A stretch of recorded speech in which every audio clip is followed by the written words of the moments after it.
Welcome to the Foreign Ministry. On the direction of the Deputy Prime Minister and Foreign Minister, the Special Representative for Afghanistan, Ambassador Mohammad Sadiq, visited Kabul 21st-23rd March 2025. The Special Representative called on the Acting Foreign Minister of Afghanistan, Amir Khan Muttaqi, on 22nd March. During the meeting, both sides exchanged views on all issues of mutual concern, including peace and security, trade and economic cooperation, as well as people-to-people contacts.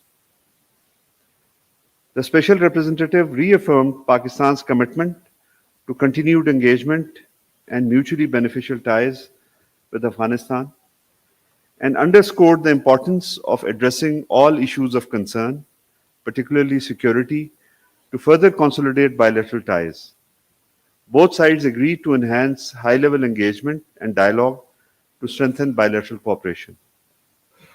The two sides also reinforced the commitment to a mutually beneficial bilateral relationship with a view to achieving lasting regional peace and stability. The Special Representative also met with Acting Commerce Minister of Afghanistan, Nuruddin Azizi. Both sides discussed bilateral trade and economic relations, as well as cooperation in the areas of transit and connectivity. The Special Representative reaffirmed Pakistan's commitment to reinforcing mutually beneficial ties with Afghanistan. The two sides agreed to harness full potential of regional trade and connectivity for the mutual benefit of both countries. Upon his return, the Special Representative briefed the Deputy Prime Minister about his meetings with the Afghan leadership. The Deputy Prime Minister expressed satisfaction at the discussions held with the Afghan side and issued their directions to further consolidate bilateral ties, including through high-level engagement and enhancement of trade and transit cooperation. We have taken note of press release issued by certain UN experts, which appears to be based on selective and unverified media reports. It is imperative that public statements of this nature adhere to principles of objectivity, avoid selective criticism, reflect factual accuracy, and acknowledge full context of the situation. Regrettably, these comments lack balance and proportionality, downplaying civilian casualties inflicted by terrorist attacks while disregarding the crimes committed by miscreants who deliberately disrupt public services, obstruct freedom of movement, and create an atmosphere of insecurity. Any credible assessment must recognize that these elements are not mere protesters, but active participants in a broader campaign of lawlessness and violence.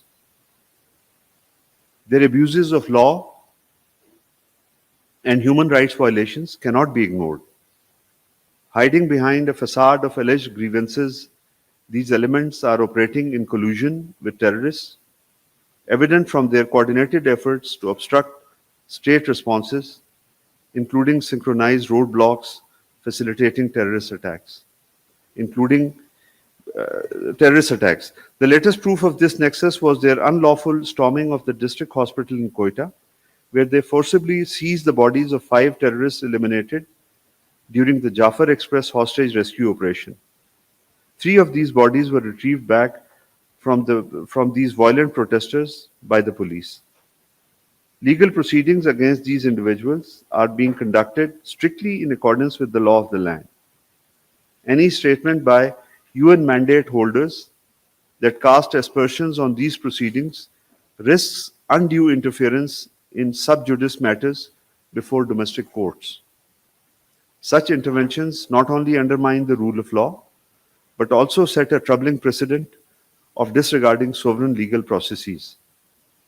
Furthermore, this pattern of selective and disproportionate focus by the UN machinery serves no constructive purpose.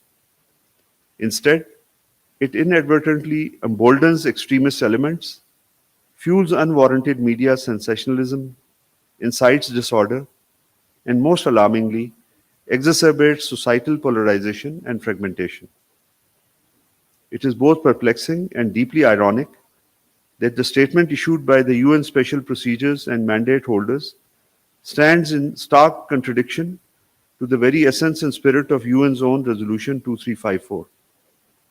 Rather than supporting a sovereign state in its determined and resolute efforts to combat terrorism, such statements risk legitimizing extremist narratives, an outcome that is not only counterproductive but also fundamentally at odds with the principles the UN purports to uphold.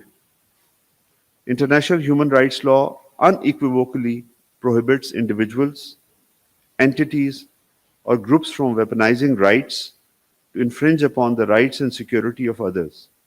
It also firmly upholds the right of sovereign states to take lawful and necessary action to maintain public order and ensure the safety of their citizens. The government is duty bound to protect the lives and security of its people, particularly in areas where innocent civilians bear the brunt of foreign sponsored terrorism. It has consistently pursued policies aimed at fostering social and economic development for all segments of society, regardless of ethnic or religious background. However, the persistent threat posed by terrorists and their enablers through heinous attacks on civilians, security forces, and vital public infrastructure undermines these efforts. In this regard, the measures undertaken by the government are fully consistent with international law, which categorically prohibits incitement to violence and terrorism.